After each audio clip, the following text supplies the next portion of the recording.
സംസ്ഥാനത്ത് നിർബന്ധിത മതപരിവർത്തന നിരോധന നിയമം കൊണ്ടുവരുവാൻ ഗോവ മുഖ്യമന്ത്രി പ്രമോദ് സാവന്ത് ജൂലൈ 21 സംസ്ഥാന നിയമസഭാ സമ്മേളനത്തിൽ അവതരിപ്പിച്ച ഈ നിർദ്ദേശം നിയമസഭാ അംഗങ്ങൾക്കിടയിൽ ചർച്ചയ്ക്ക് തുടക്കമിട്ടിരിക്കുകയാണ്.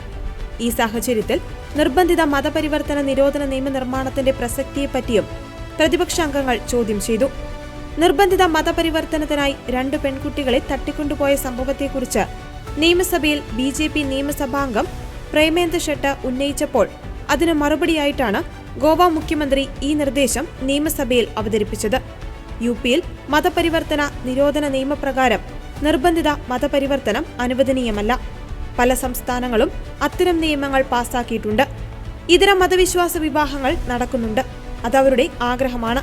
എന്നാൽ പണം നൽകി നിർബന്ധിത മതപരിവർത്തനം നടത്തരുത്. മതപരിവർത്തനം ലക്ഷ്യമിട്ട് വലതുപക്ഷ ഗ്രൂപ്പുകൾ മുസ്ലിം പുരുഷന്മാരും ഹിന്ദു സ്ത്രീകളും തമ്മിലുള്ള ബന്ധത്തെ പരാമർശിക്കുവാൻ ഉപയോഗിക്കുന്ന വിവാദ പദമായ ലവ് ജിഹാദ് കേസുകൾ ഗോവയിൽ നടക്കുന്നുണ്ടെന്നും അദ്ദേഹം ഉറപ്പിച്ചു പറഞ്ഞു.